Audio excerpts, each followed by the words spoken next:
Sejam bem-vindos a mais um episódio do Gorila Podcast. Hoje a gente está com um convidado especialíssimo aqui, não menosprezando os nossos convidados, mas é um convidado de fama internacional, primeira vez. Seja muito bem-vindo, Túlio Maravilha. Eu, em nome do Vinícius, que é meu sócio, que resolveu apanhar no jiu-jitsu hoje, botafoguense, sofrido, mas é botafoguense, já queria te dar as boas-vindas. É um prazer estar conversando contigo aqui. A gente vai bater um papo hoje, falar sobre o que vier na telha. E antes de mais nada, queria pedir para você que nos segue, para quem segue o Túlio, pode se inscrever no canal, curta, comenta, tira dúvidas, faça comentários. Com certeza o Túlio tem muita história para contar. Se ele não contar aqui, a gente conversa com ele em outro momento, mas vai ter muita coisa para falar. Viu? Seja bem-vindo. Vamos lá, Túlio, antes de você começar a falar, que eu sei que você tem muita história para contar, deixa eu só te interromper, eu acho que eu tô meio nervoso. Rafael, eu tô nervoso, Rafael. Você tá vendo, né? Túlio, vamos abrir começando, encurtando ou deixando de forma breve a tua carreira. Você começou a jogar com 12 anos de idade, em Goiânia, até os 18 anos na categoria profissional do Goiás. Primeiro, agradecer o convite, Olavo, né? O Vinícius, o pessoal, o Alex, que é o nosso amigo. Alex Moura, personal trainer. Amigo em comum, né? Da nossa igreja aí, da sua igreja. E prazer estar participando desse podcast aqui. Imperatriz, uma cidade onde eu passei algumas férias de infância, com 13, 14 anos. Tinha tios que moravam aqui, acho que até hoje moram aqui meus tios. Mas devido à distância, né, essa correria do mundo aí, a gente perde um pouco de contato. Mas muito feliz de poder voltar aqui em Imperatriz, poder fazer eventos, né, que fizemos um evento ontem em Sítio Novo, né, do seu ídolo, contra o seu ídolo lá, o Ronaldo Angelim, né, que marcou sua geração, você que é flamenguista, o magro de aço.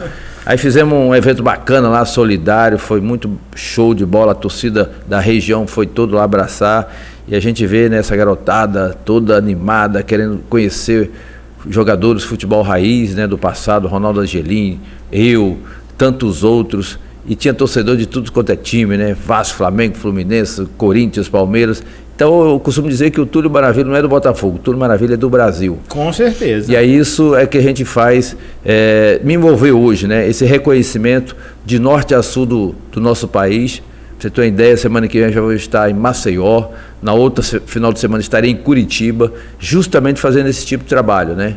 Fazendo jogos beneficentes, solidários, levando alegria, satisfação, dando exemplos para essa garotada de como se portar, né? Quem quer que ser um jogador de futebol, os caminhos, né, para se tornar um jogador de sucesso dentro e principalmente fora de campo. Exatamente. Túlio, depois, já dentro do que você falou aí, todo menino cresce falando, eu quero ser jogador de futebol, eu quero jogar. Meu filho, por exemplo, tem 7 anos, ele treina, ele diz que quer ser goleiro.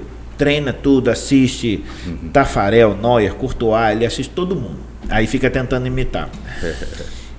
Como que foi para você, um cara que veio de Goiânia, construiu toda essa carreira, não do ponto de vista de jogador, porque eu acredito que jogador tem talento e tem jogador que tem talento e disciplina. Você mostra que tem é misturado. Isso. Aí, né? Como que para quem já conquistou, para você falar para os caras, olha, o passo a passo é assim, ou isso aqui, porque todo mundo olha para a tua carreira e acha que a tua vida inteira foi igual a temporada de 95. Acho que foi 1000 maravilhas, né? 1000 maravilhas, E não é. Foram 1000 vezes maravilha. 1000 vezes, Mas o caminho, né? Esse caminho, assim, porque o futebol, ele é muito bonito, ele é muito empolgante, cativante, mas é muito difícil. Muito, muito. E como você falou, né? Toda criança, a maioria dos brasileiros, a paixão nacional é o futebol, quer ser jogador de futebol famoso, jogar na seleção, jogar no clube da Europa, mas a gente sabe que a estatística, a realidade é totalmente diferente. Apenas 5%, se for muito, é que consegue chegar a esse nível, né? De ser um jogador famoso, Ronaldo, fenômeno, Ronaldinho, Messi, Cristiano Ronaldo, Mbappé, esses jogadores que estão na moda, né? Na nossa época era Romário, Túlio Maravilha, Zico, Sócrates, Falcão e tantos outros. E a gente sabe que o caminho é difícil. Primeiro você tem que gostar, igual você falou, seu filho gosta, acompanha vários ídolos, né, na posição dele, goleiro. Eu tinha um ídolo de infância que era o Zico, né, naquela época de 80, 81, só dava Flamengo. Então a gente se inspirava nesses ídolos. Esse é o primeiro passo. Segundo passo, talento. Às vezes você tem talento, ótimo, mas só talento não basta. Você tem que ter treinamento, tem que ter foco. Pra você ter uma ideia, eu sou ambidestro, né? Direito. Só que aí, por ser atleta, fazedor de gols, eu tinha que me aprimorar a perna esquerda. Então eu aprimorei fazendo técnicas de paredão. Já viu chutar a bola na parede toda hora? Então eu fazia isso diariamente quando era novo. Depois, quando você é mais velho, fica mais difícil. Quando você é mais criança, você já pega o movimento automaticamente. Então, para você ter uma ideia, desses 1.001 gols que eu fiz na minha carreira, eu posso dizer assim, que uns 400 até 500 gols só de perna esquerda. E olha que não é a boa, não é a original. Então você vê como é que funciona essa coisa, né? É interessante você falar isso, porque eu não vou falar o nome do jogador, porque né, quando o Túlio está participando, eu não sei nem quem é que vai assistir, mas muito mais gente do que eu imagino. Muito bom jogador, mas a perna esquerda, a perna direita, ele é canhoto, a perna direita do cara, se ele tiver que chutar com a direita para salvar a vida dele, ele morre. Não serve pra nada. Mas não é só ele não, são vários canhotos, né, jogadores canhotos, que tem essa dificuldade, né? O próprio Messi, com a perna direita dele é aquela coisa, dá para enganar, né? Dá para enganar, mas se não for... porque é o Messi. Em compensação, o que ele faz com a esquerda supera a direita. Então, por isso que o Pelé é o maior de todos, porque ele era completo. É esquerda, direita, é cabeceio, é impulsão, é velocidade, é controle de bola, é habilidade. Então não tem comparação. É o maior de todos, é eterno e não vai existir outro mais. Não existe comparação com o Pelé. Por isso, ele sempre foi uma inspiração também para mim, né? Que eu fui um cara de ataque, de fazer gols. Claro, não fui um velocista, né? Tinha uma certa habilidade, mas inteligência, né? Porque hoje o futebol é xadrez, o futebol é inteligência, é posicionamento. E às vezes hoje o pessoal só quer físico, né? 80% forma física, correr, ficar forte, contato físico. Mas hoje, se você não tiver habilidade, hoje quem tem habilidade aliada à força física, vira fenômeno, vira o Cristiano Ronaldo. Vira o Cristiano Ronaldo. O que você diria que era a tua... Assim, o jogador avalia de uma forma diferente, né? Mas eu vejo assim, do que eu acompanhava de futebol daquela época, e a gente podia ver, por exemplo, você não era um velocista, mas você era um posicionamento muito bom e tinha uma visão de jogo muito clara. Isso são características que, obviamente, ajudam um goleador. Sim. Como que você enxerga que isso se tornou diferente dentro do você, naquela geração, um monte de atleta bom, o que você acha que fez você se destacar? Exatamente, você falou um ponto importante. Naquela época, você enchia uma mão, assim, eu dava 10 opções de jogadores de alto nível, com a mesma qualidade, fazedores de gols, artilheiro, ídolos em cada clube, né? Você tinha ídolo no São Paulo, Corinthians, Santos e Palmeiras. Vinha para o Rio, o ídolo no Botafogo, Flamengo, Vasco, Botafogo e Fluminense. E assim no Sul. Hoje não, hoje você custa. Um exemplo maior é a seleção brasileira. Quem é o grande ídolo, o grande matador, aquele camisa 9? Não existe mais. Não. Hoje é só o Neymar, que não é atacante, não é matador, mas que é a grande referência aí nessas 2, 3 Copas. É muito pouco. Então, naquela época, a gente produzia muitos atacantes assim, habilidosos, fazedores de gols. Às vezes não tinha muita técnica, mas tinha o faro, tinha a presença.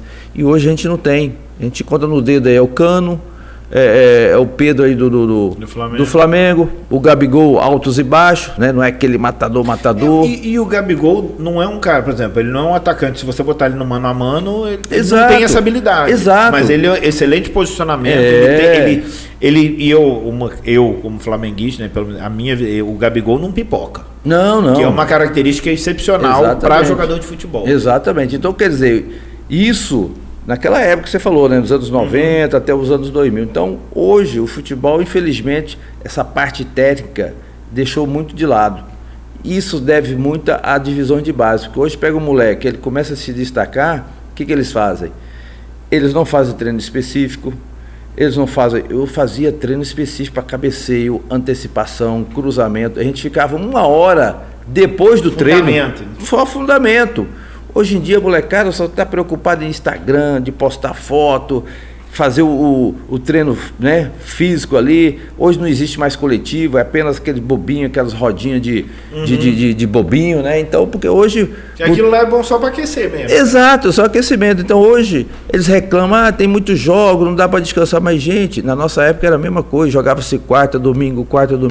Pega outro jogador, você prefere treinar ou jogar? A gente prefere jogar. Entendeu? Porque o treino é aquela coisa maçante, a mesma rotina, repetitivo. Né? Mas tem aqueles que gostam, né? Se aprimora nos treinamentos. Para quando chegar no jogo, fica mais fácil.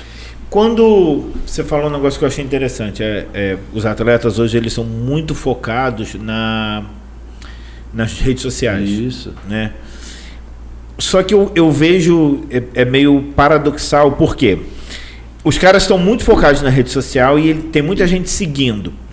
Mas as pessoas se relacionam mais com os atletas mais antigos, que não se expunham tanto.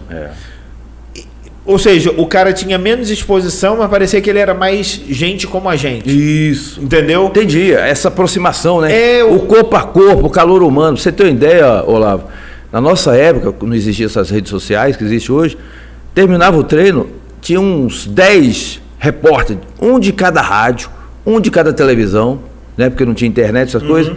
E você dava entrevista um por um. A mesma pergunta que um fazia, o outro fazia. Quer dizer, você tinha aquela paciência, aquele contato. Hoje não, hoje é coletiva de imprensa, você só vai um jogador ou um treinador, né?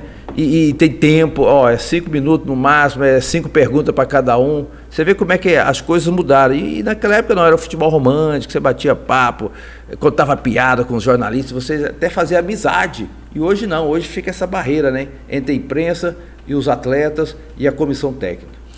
Antigamente eles tinham, não vou dizer todos os atletas, porque eu tive uma experiência muito ruim. Eu entrei em campo com o time do Flamengo e eu levei um pescotapa de um jogador. Enfim, deixa pra lá, né? Deixa pra lá. Superei essa mágoa. Inclusive foi um Flamengo e Botafogo. Mas eu não tava não, né? Oi? Eu não tava nesse jogo, não. Tava. Então sim. Com certeza eu ganhei. Não, mas não foi você que me deu o pescotapa, com certeza eu ganhei e fiz o gol, né? Essa mágoa também eu já liberei perdão pra você. Por isso você levou o tapa. Sai daqui, moleque. Pá. A gente já tá perdendo o jogo. A mágoa que eu tinha, eu tava brincando com o Vinícius e falei, rapaz, aquele 3-1 em 95 ainda sangra. Porque foi aqui feio, em Fortaleza, foi um baile. Foi em Fortaleza. Mas tudo bem, tá perdoado. Faz parte. Mas existem atletas que eles se identificam muito com o público. E eles se identificam com o público não naquele sentido de rockstar, de tirar foto, deixa eu tirar foto, são 5 fotos, depois eu saio. Não. O cara, de fato, ele cede o tempo dele para falar com o público. Eu acho que isso cativa muito mais. Por exemplo, a gente estava falando do Ronaldo Angelim. Ronaldo Angelim, se você não soubesse que ele é jogador de futebol, a simplicidade, a tranquilidade dele passa despercebido. Exato, passa despercebido. Mas as pessoas, ele cativa muito mais o torcedor do que um cara muito estrelinha. Claro. Essa mudança, você viu essa mudança acontecer? Sim. Você pegou, né? Você jogou na época do Zico, você era novinho. Aí você pegou a geração Romário, você e Romário, e depois você ainda acompanha hoje futebol ainda. Acompanho. Essa mudança tem um impacto no tipo de jogo, na forma como o cara desempenha? Você acha que afeta muito? Afeta muito, como eu te falei. São gerações diferentes, né? O Zico era aprimoração perfeita. Ele terminava o treino, ficava ali 1 hora só treinando falta, até escurecer. Por isso foi um dos maiores cobradores de falta do mundo, não é só do Brasil, não. Aí pegou a minha geração, Romário, Túlio, Valdir Bigode, Renato Gaúcho, né? Aí depois veio Dodô, mais novo, veio o Careca. Então, aqueles atacantes que realmente tinha faro de gol, eram ídolos de cada clube, de cada campeonato. E agora vem essa geração mais nova aí, né? Gabigol, Pedro, o Cano, que está aparecendo, o Pedro Raul do Vasco.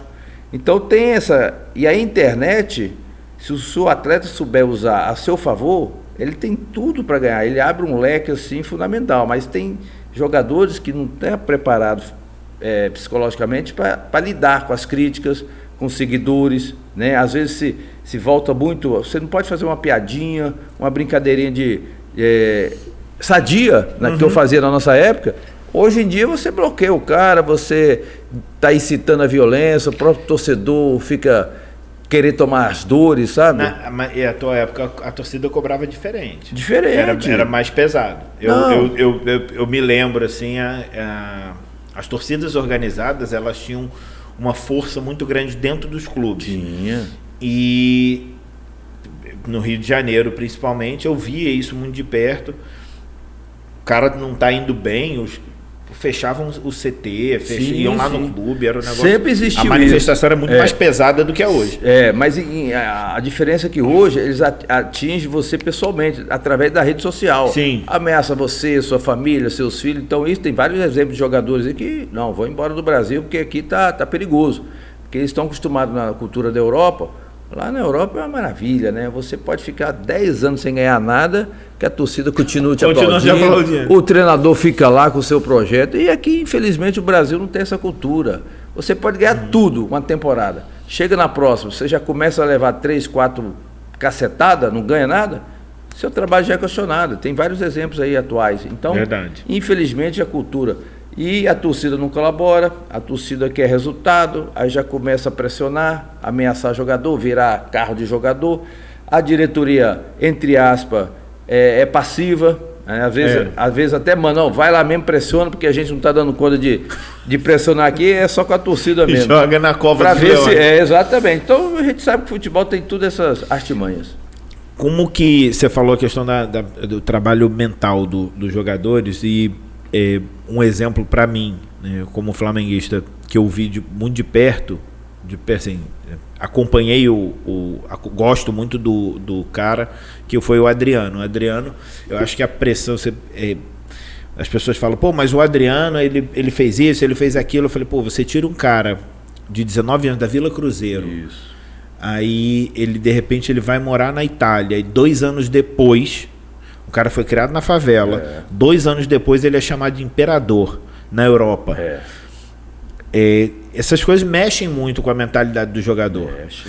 Como você, e você viveu esse auge, você foi um cara que, na época, você era o cara. Isso.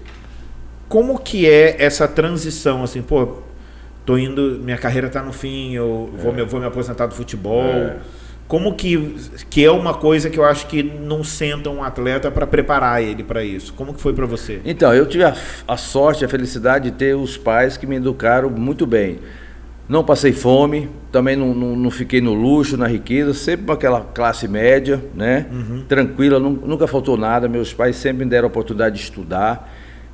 Completei o ensino médio, o 2º grau, prestei vestibular na época, que hoje é Enem, né? Para educação física, para nutrição, mas ironia do destino, não passei. E aí dei sequência na carreira de jogador. Falei, então agora é isso que eu vou seguir. Então, a gente sabe que carreira de jogador é 10, 15 anos no máximo de produção. Depois a tendência, caracteristicamente, é abaixar, né? Fechar as portas. E eu já me preparei. Eu com 35 anos, quase 40, que eu ainda fui mais um pouquinho, já me preparei para pós-aposentadoria. Aí, antes de acabar, eu já estava preparado, já me formei em curso de teologia, já me preparei a minha palestra motivacional, porque eu já sabia que depois que eu parar, era esse caminho, contar minha história de vida, de superação, para deixar esse legado para a nova geração.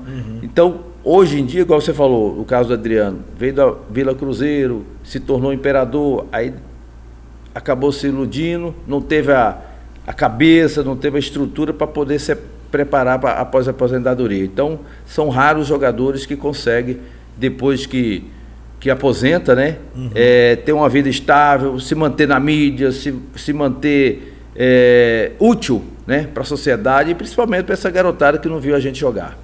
Deixa eu te falar, você tocou num ponto aí que eu achei interessante, não sabia disso. Você estudou teologia? Sim. Por que você você decidiu, você é cristão? Sim, eu sou cristão há mais de 30 anos, desde 89, lá no Goiás. Aí a minha família, dos meus pais era católico, mas depois que eu casei, eu parti para a evangélica, né? Independente de nomenclatura, eu sempre... De denominação. Denominação, eu sempre acreditei na palavra, né? O meu livro de cabeceira é a Bíblia. E toda a minha família, minha esposa atual, meus filhos, sempre a gente tem o hábito de ler a Bíblia, fazer cultos, ir à igreja. Então a gente sabe que nesse mundo é tudo passageiro, a gente tem uma vida espiritual assim fantástica, bem protegida, blindada por Deus, como a gente costuma dizer. Hoje, agora lá no hotel, antes de vir para cá, eu estava lendo a palavra, estava ouvindo louvores e me alimentando, né, do Espírito, porque a gente sabe que a nossa vida é assim. A gente está aqui, daqui a pouco a gente não sabe o que vai acontecer. É um sopro, é uma neblina, né? Você é evangélico, você também sabe. Então, eu estou nessa fase, passar para os meus filhos, que estão 15 anos agora, os mais novos, né? Porque eu tenho 5, e de que a vida, eles têm que aproveitar cada momento, honrar o pai, a mãe, porque a tendência de ter mais longevidade da sua vida aqui na Terra, com abundância, mas não com luxúria, não com ostentação, sempre tendo a paz de espírito, que essa paz você não tem preço. Exatamente. Como é que é para um cristão viver nesse meio? É difícil. Naquela época a gente tinha 2 times, né? Os atletas de Cristo e os atletas do mundão, né? Do que a gente falava. E a gente convive, né? A gente tem que, como cristão, a gente tem que saber perdoar, a gente tem que saber entender o outro companheiro, né? Porque é seu companheiro de equipe. Fora de campo, cada um tem suas preferências, suas afinidades, mas quando entrava em campo, era uma só família, né? E o comprometimento era o mesmo. Pra você ter uma ideia, tinha jogadores que tinham ciúmes de mim, entre aspas, na época, porque eu ganhava mais, que aparecia mais, né? Tinha mais evidência, porque era artilheiro, aquela coisa toda. E aí eles se incomodavam. Mas o que aconteceu? E naquela época não tinha igual hoje, não, que os salários eram em dia, não. Lá era 2, 3, 4 meses atrasados. Aí chegou o patrocinador na época, era Seven-Up. Seven-Up, eu lembro. Pessoal, vamos ajudar meus companheiros aí, que eles estão passando dificuldade, tá uma pressão, tá desconfortável. Não, beleza, fizeram uma reunião e aí também eles patrocinaram uns 3 ou 4 jogadores lá, todo mundo começou a ganhar no mesmo dia, né, sem atraso, e as coisas foram se ajeitando. E dentro de campo, por incrível que pareça, todo mundo jogava a meu favor, dava um passo, eu fazia o gol, o time ganhava e fomos campeões brasileiros. Aí depois de muitos anos, aí esse atleta veio reconhecer, ele aceitou Jesus, né, virou atleta de Cristo também. Aí ele falou, realmente me perdoe, eu fui, né, prepotente na época, invejoso, ciumento, aquela coisa, me perdoa, amigo, tá perdoado, nós somos seres humanos, passíveis de erro. Então, você chegou a ser questionado, porque vou te explicar por que eu estou te fazendo essa pergunta. As pessoas às vezes acham, às vezes não, muitas das vezes confundem, acham que o cristão ele é meio bobo. Isso. Ele deixa tudo passar, ele deixa isso aqui. E a tua postura como atleta, a tua postura em campo, a autoconfiança que você tinha, muitas vezes foi confundido com arrogância. Isso. Você como cristão chegou a ser questionado sobre isso? Tipo, você não está tendo um posicionamento, achar que isso era falta de humildade. Sim.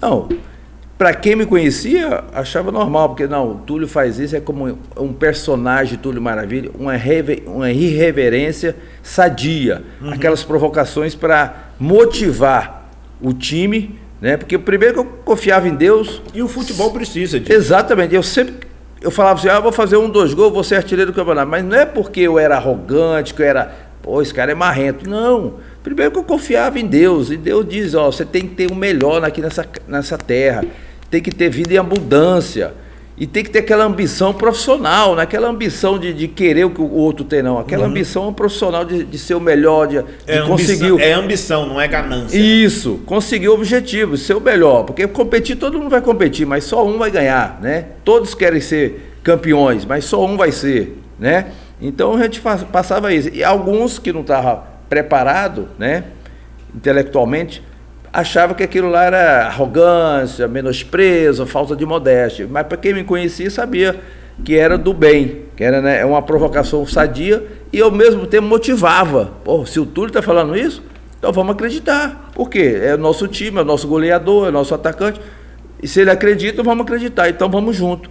Então outros entendiam e poucos não. Existe uma diferença. Hoje, eu não sei dizer se o futebol está sensível demais, mas hoje você não pode mais provocar, você não pode mais... comemorou o gol na frente da outra torcida, o cara já é mau caráter, já não pode prometer, né? Tudo. Você campeão.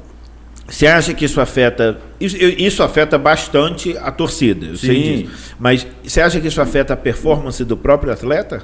Não, em relação à torcida é por causa do momento social que o país vive, né? O país vive numa violência extrema, não é só no futebol, é em tudo quanto é área, né? É no Rio, São Paulo, no Brasil todo.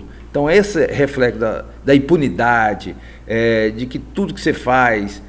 O cara bebe, atropela, no outro dia, na mesma hora, está solto. Então isso gera impunidade e o torcedor leva isso para campo. Fala, se não acontece com os políticos que roubam, o que vai acontecer comigo aqui? Se não acontece com um ladrão que rouba, que mata, está solto aí, vai acontecer comigo? Vou xingar, vou agredir fulano e não vai acontecer nada. Então isso já gera uma violência natural. Então por isso que você, atleta, tem que tomar cuidado para não prometer, para... desrespeitar um escudo, porque o futebol virou uma paixão pior do que religião, né? Futebol e religião não pode se misturar não, porque é fanatismo, é igual essa política aí da passada, né? Polarizou muito, é o ódio está disseminado aí. Então hoje o que falta? A gente tem que passar, mansidão, calma, a gente tem que ter Deus, tem que ter amor, saber respeitar, perdoar as pessoas, os erros. A gente não sabe o problema que ele está tendo em casa, com a família, com a esposa, com os filhos, né? E o atleta, por ser uma referência, por ser um ídolo, tem que pensar duas vezes antes de ter que tomar uma atitude, né? Quer brincar? Brinca, mas tem a inteligência de brincar, para não ofender ninguém. Como que você falou você estava falando das palestras, né? Você tem um trabalho para direcionar, contar a tua história de forma que isso inspire as pessoas, certo? Como, por exemplo, que eu acho que é uma dificuldade que as pessoas têm de entender, assim, mas eu tenho uma empresa, minha empresa trabalha assim. Qual é o ponto de vista de um atleta que vai funcionar para uma empresa? Entendeu? Como que isso funciona? É simples. Eu sou um funcionário, né? Minha vida toda eu fui funcionário, fui um atleta, e as empresas eram os clubes. Então o clube me contratava, a empresa contrata o funcionário, e você dentro das suas limitações, você tem que conviver com outros atletas, que no caso outros funcionários da empresa. Você tem que saber respeitá-los, você tem que ter humildade, falar, amigão, estou com dificuldade aqui, você pode me ajudar? Posso. Você tem que pedir, né? Não dou conta. Ô diretor, no meu caso treinador, estou com dificuldade desse esquema seu aqui. Será que é melhor assim? Eu rendo mais assim. Eu posso produzir mais assim. Não, beleza, então vamos arrumar um esquema. Ô fulano de tal, vem cá. Essa jogada, em vez de você jogar no alto, você joga embaixo. Porque a característica dele é de antecipar, não é de subir de cabeça. Um exemplo. Aí a gente parte para a empresa, ô funcionário, eu tenho dificuldade no TI, no raciocínio de números. Você pode me ajudar aqui? Posso. Você é bom do quê? Eu sou bom de relacionamento, de humanas, de poder vender o produto. Eu já tenho uma melhor comunicação. Então essa sensibilidade é que o diretor, o gestor, né, um gerente da empresa tem que ter para comandar os seus funcionários para ter um rendimento melhor. Às vezes o funcionário dorme mal, brigou com a esposa e vai trabalhar mal-humorado. Mesma coisa o atleta teve uma noite mal dormida, aí tem que treinar, tem que fazer físico e não está dando conta, não está rendendo. Tem que ter humildade e falar, professor, hoje não estou legal, é melhor eu descansar, ir para casa, porque dormiu mal, comi uma coisa que não me fez bem, não estou me sentindo bem. Beleza, isso tudo é o quê? É diálogo, é transparência, porque aí o que importa é o resultado final. É a vitória, é o jogo, é o campeonato, né? É o coletivo. Da mesma forma a empresa. Então eu passo esse tipo de disciplina, né, de superação. Tá difícil, mas vamos bater essa meta. O mercado está concorrido? Tá, mas vamos inovar, vamos fazer uma coisa diferente para a gente poder sair na frente. Então eu costumo sempre dar essa comparação. Entendi. Entre o atleta, clube, empresa, funcionário, porque no final é tudo ser humano. é tudo sentimento. E as formas de relacionamento são as mesmas. É mesmo. Você vai ter que, essa questão da comunicação, a gente trabalha com treinamentos, a gente fala muito sobre isso também. Fala assim, pô, se você tem dificuldade e o cara não tem, é só pergunta, pede ajuda, pô. Quem era o teu primeiro treinador no profissional foi o Filipão, né? Isso. Qual clube que foi? Foi no Goiás, pra você ter uma ideia, o Filipão, né? Todo mundo acha que ele é bravo, aquela coisa, aquele carrancudo, pelo contrário. Por isso que o apelido, Família Filipão, né? Ele fez aquela família em 2002, que levou o título do pentacampeonato. Mas para mim ele foi fundamental, que eu estava subindo dos juniores, do sub-20 para o profissional. E ele era o técnico já meio que consagrado, falou, guri, vai lá e faz seu futebol, não se preocupe. Pode errar, pode driblar, pode chutar, fica à vontade, porque aqui fora deixa que eu seguro a bronca. Aí pronto, ele falou isso, cara, eu cheguei, entrei em campo com aquela coragem, ousadia, né? Mesmo sendo jovem, começando, querendo me firmar na equipe profissional do Goiás, que era uma grande promessa, aí só deslanchou. Aí comecei a fazer gol, fui ser artilheiro do Brasil, fui artilheiro da Copa do Brasil. 89 você foi artilheiro? Pelo Goiás, 89, aí depois 94, 95 pelo Botafogo, isso na Série A. Na Série A. Aí depois fui em 2007, 2008 pelo Vila Nova Série B e 2011 pelo Brasiliense Série C. Então eu sou o único atleta do Brasil a ser 6 vezes artilheiro de campeonatos brasileiros. Você fez gol em todas as divisões? Só não fiz na D porque na época não tinha. Senão eu fazia também. Ô Túlio, quando você, por exemplo, você estava falando da questão do trabalho em equipe. O atacante, ele é um cara muito marcado em campo. Muito marcado, sim, visado, né? Quem era o cara no Botafogo, por exemplo, que falava assim, Túlio, pode partir para cima que eu seguro a bronca aí.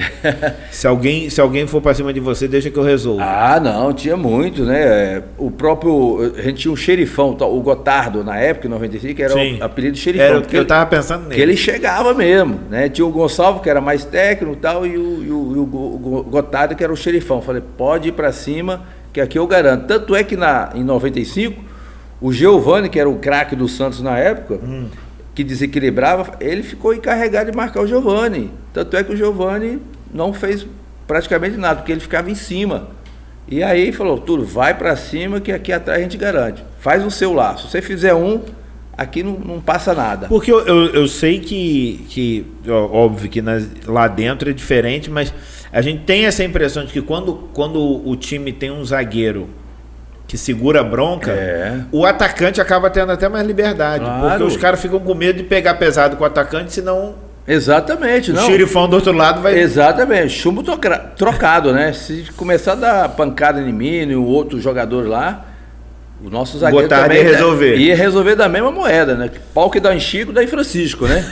Então, era na técnica ou era na raça. Não tinha esse termo, não. A gente tinha que se adaptar ao estilo de jogo do adversário. O que exigia mais de você, a técnica ou a raça? Não, eu tive que... sempre foi forte a técnica. Eu nunca fui um jogador de contato, né, de corpo a corpo. Eu sou um cara de antecipar a jogada, né? Eu vi que o zagueirão vinha para me rachar, eu nem ia. Bola no alto, então eu tinha um pavor de disputar com a cabeça, só quando eu estava sozinho mesmo. Tanto é que em 30 anos de carreira eu nunca quebrei um dedo, uma unha, não fiz cirurgia nenhuma, graças a Deus. Por isso essa longevidade no futebol. Porque muitos atletas machucam, operam o joelho, aí quando chega aos 30, 35... Já não está aguentando. Já não aguenta, porque é muita dor, né? Tem vários exemplos assim. Então eu sempre me destaquei no posicionamento, sem contato físico. Aí, claro, a raça, de vez em quando, é naquela superação. Você não está dando quanto mais, está dando câimbra, mas... Falta 5 minutos, vamos lá, você aguenta, respira, puxa o ar. Então cansei de ganhar jogos assim no final do jogo. Você não era um cara muito de pedir falta, de se jogar no chão? De jeito nenhum, eu sempre falava, juizão, se você me vê deitado no campo, rolando, pode dar cartão, expulsão, que é grave. Que eu nunca fui de encenação, fazer teatro. Quando eu caía mesmo é porque realmente não tinha. Mas você acha que isso é um recurso válido? Porque tem muito jogador que usa. Sim, até hoje usa. Hoje nem tanto por causa do VAR, né? Porque o VAR hoje tá desmascarando todo mundo, né? Simulando pênalti, falta, né? Provocação. Mas naquela época era demais. Tinha jogadores assim que era válido porque estava na regra, né? Na regra não tá escrito, é proibido simular, cavar um pênalti. Não tá na regra. Então isso depende de jogador, né? É uma linha meio cinzenta. Quem que você acha que hoje em dia você olha e fala assim, pô, esse cara tem um futebol igual o meu? O Cano tem um futebol igual o meu, que é jogador de área, né, matador daquela última bola, né, com todo respeito, tá com 34 anos, tá bem, tá jogando em alto nível, então acho que o Cano e o futuro, eu vejo o Pedro, né, nas comparações, né, o cara mais lento, alto e tal, mas também tem técnica, é um cara que tem faro de gol. Então eu vejo o Cano e o Pedro hoje com a semelhança assim de artilheiro matador, presença de área. Você já pensou em trabalhar, voltar a trabalhar em clubes, como técnico? Olha, eu sempre falo, o Botafogo tem 1 ano agora de SAF, né? Desde que surgiu essa nova gestão, eu sempre coloquei para eles, eu estou à disposição, porque eu me tornei Botafogo, eu posso trabalhar para vocês de uma maneira, fora de campo, dando palestras motivacionais para as categorias de base. Sim. E para os profissionais, mostrando o significado, o que é vestir a camisa do Botafogo, a sua história, o comprometimento e o amor à camisa. Trabalhar o psicológico. E dentro de campo eu posso trabalhar para vocês como treinador de atacantes, ou seja, pegar esses garotos da base para poder ensiná-lo como dominar, como antecipar, como fazer gol, como ter frieza na frente do goleiro, como ter visão de jogo, ou seja, ensinar as técnicas, os caminhos, os atalhos para poder fazer gol, formação de artilheiro. Mas isso já tem 1 ano. Por que isso é uma dúvida que eu sempre tive, né? Por exemplo, você pega o futebol americano. O futebol americano, os caras têm treinador de defesa, tem treinador de ataque, tem o head coach, que é o cara que treina, organiza o sistema todo. Se a gente tem dentro do futebol, a gente teria tem um goleiro, aí tem defesa, meio e ataque. Por que não é usado isso? Alguém já... É uma boa pergunta. Eu tô querendo ser o primeiro no Brasil e no mundo a ser o primeiro treinador de atacantes, porque não existe. Tem treinador de goleiro, né? Tem fisiologista, nutricionista, psicólogo, preparador físico, tem tudo, auxiliar de técnico. Mas especificamente treinador de atacante não tem, igual você falou, no basquete tem, no futebol americano tem, né? E é uma coisa que faz sentido, porque, por exemplo, se você pega um treinador, o treinador é ex-jogador, só que ele era zagueiro. Isso. A visão dele de jogo é a visão de um zagueiro. Exatamente. E ele pode até ter um sistema tático bom, mas ele está vendo... Ele não vai ver brechas que um atacante vê. Exatamente. Um cara que viveu a vida toda fazendo aquilo ali, fez mais de 1000 gols na carreira. Quem é que tem esse know-how, né? De teoria, não tem mais ninguém. De teoria para prática, para poder ensinar os atalhos para essa garotada? Não sei o porquê, eles estão perdendo tempo, eles estão atrasados. Já era para ser. Qual foi você jogou na época do Caixa d'Água, né? Lá no Rio de Janeiro. Sim. Você acha que isso impactou muito o futebol carioca? A má gestão dos clubes? Sim, naquela época, né? Tanto é que o reflexo está todo aí, né? Se não fosse a SAF, o Botafogo estava falido, o próprio Vasco ia ir para o mesmo caminho, né? Os clubes pequenos lá estão tudo... Patinando, por quê? Devido a essa cultura aí dos bicheiros, dos caixa d'água da vida, dos Eurico Miranda da vida, né? Que era cartola mesmo. Botava dinheiro e tirava, emprestava e tirava. Hoje não. Hoje clube de futebol tem que ser empresa, tem que ser gestão, tem que trazer resultado. Qual é o... Eu sei que tem muito a ver com a Crefisa, mas, por exemplo, o Palmeiras... Isso eu estou falando como flamenguista. Sim. O Palmeiras é um clube que parece ter uma gestão muito boa.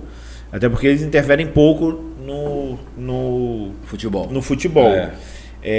Eu já acho que o Flamengo não tem isso, né? Os caras se metem demais. Dão dão tiro errado toda hora. Será, isso é cultural? Isso é uma coisa que... Esse problema de gestão que a gente sofre... Porque o Brasil continua sendo um celeiro de atletas. Produz atleta toda hora. Já estão de olho no Matheus Gonçalves do Flamengo, estão de olho no aquele menino do Palmeiras. Hendrix. Já vendido lá, pô. Pois é. Toda hora aparece um cara e já está pronto para ir. Tá. Por que a gente não consegue... O que faltaria, né? Você tem a visão de jogador, de ex-jogador, você trabalha próximo a empresas. O que falta no futebol para a gente conseguir isso? Rapaz, é difícil. Primeiro porque você tem que equilibrar o dólar e o euro com o real, né? Porque a discrepância é grande. Difícil. Já ficou difícil. Aí já começa errado. Por isso que esses jogadores com 16, 17 anos, 15 anos... Já tem multas rescisórias aí de 100 milhões de euros, né? Não falo nem de reais, é de euros, dólares. E é impossível segurá-los, né? E infelizmente hoje, ainda 90% dos clubes vive da renda de venda de jogadores. Foi sempre assim na nossa época e hoje ainda está sendo.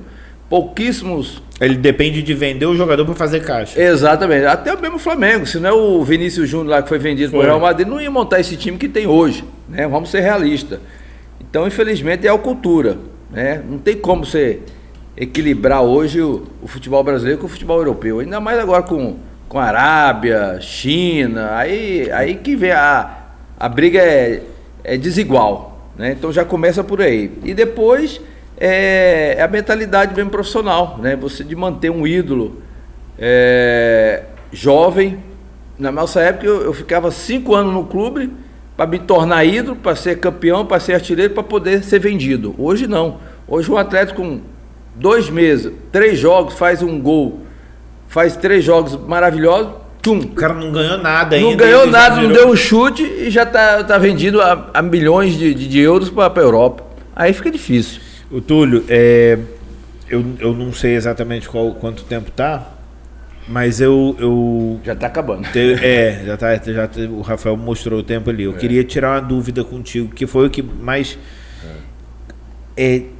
você falou da dificuldade lá dentro. Pós você, como cristão, um homem de família, 5 filhos, se você pudesse assim, falar assim, vou mentorear um garoto para ele se tornar um atleta, como que você prepara? Qual que seria dentro da tua cabeça? Seus filhos não seguiram pelo futebol, né? Infelizmente não. Um de 25, que é o Tulinho, ele até tentou, né? Alguns anos atrás, até os 19, 20 anos, ele tentou. Fez vários testes em clubes. Mas é uma sombra grande. É uma sombra grande, um cargo. E ele nem era atacante, hein? Começou como atacante, aí depois foi vendo que a característica dele não era de fazer gols. Aí foi recuando, fez teste de lateral e de volante, mas mesmo assim não teve sucesso. Uma pressão muito grande. Ele mesmo desistiu. Pai, não precisa mais abrir portas para mim, que eu vou seguir meu caminho. Então ele mesmo já tomou essa iniciativa. E o outro, o de 15 anos, também tentamos fazer escolinha, né, na base do Goiás, aí foi para o Rio de Janeiro, fez uma base lá no Serrano, mas ele mesmo se prontificou que não tem essa aptidão, né, não tem esse dom de querer ser jogador de futebol. Então ficou à vontade dele. Eu, graças a Deus, não fui nunca de pressionar. Meu pai nunca pressionou, quero que você seja jogador. Eu fui naturalmente. Ele me levava no campo, aquilo foi me despertando o interesse de ser jogador. E um dia eu cheguei para ele, pai, tá vendo os jogadores? Um dia você vai ter o orgulho de me ver jogando no campo também. Então isso partiu de mim. E aí eu fui atrás do meu sonho. Aí foi todo através dos processos, treinamento, rotina, aquela coisa, sempre estudando. É o que eu sempre digo para meus filhos, né, os atletas que querem ser jogador, estudem, porque o futebol é uma dúvida, não é uma certeza. Nem todos vão chegar lá, então tem que estar sempre com estudo. Esse sim, esse está preparado, é uma certeza que mais cedo ou mais tarde você vai se formar. Entendi. Se você fosse... isso foi com seus filhos. Se você pegasse um menino para traçar um caminho para ele, como que você... basicamente é isso. Ó. É isso que você quer? Você gosta? Primeiro tem que gostar, né? Tem que partir de você, tem que amar. O meu pai falava que o cara, para ser jogador, ele tem que enxergar cada bola como se fosse um prato de comida. Exatamente. E quando o cara tem uma vida, não vou dizer abastada, mas confortável, seus filhos confortável. olharam para aquilo e falaram assim, pô, eu não quero passar por esse deserto aí, não. Ainda mais porque ele é filho do Túlio, infelizmente. É mais difícil. Tanto é que são raros, né? Ex-atletas famosos ter filhos, são raríssimos. Tem que ter, mas são raros. Na verdade, o que a gente... Eu vi uma matéria sobre isso e estava falando justamente o seguinte. Por exemplo, Kobe Bryant. Sim. Kobe Bryant, o pai dele era bom jogador, jogou na NBA, mas não era... Nossa, top. E aí ele consegue ajudar o filho e consegue alavancar o filho para ser um top. Isso. Agora, quando o cara quando o jovem, ele é filho de um craque, de um ídolo, não sei o que, é muito difícil. Muito difícil. Tipo, o filho do Kobe, se bem que ele teve 3 meninas, né? Mas o filho do Michael Jordan, ou o filho do Pelé, do Zico, é um peso muito grande. Muito. E vamos ser mais atuais, né? O filho do Messi e do Cristiano Ronaldo. Quem garante que eles vão ser? Quem garante? Eles estão no Cristiano caminho. Fala sobre o filho dele, mas o filho dele exatamente. O menino encher o sapato do pai. Tem que ter muito, né? O psicológico é muito.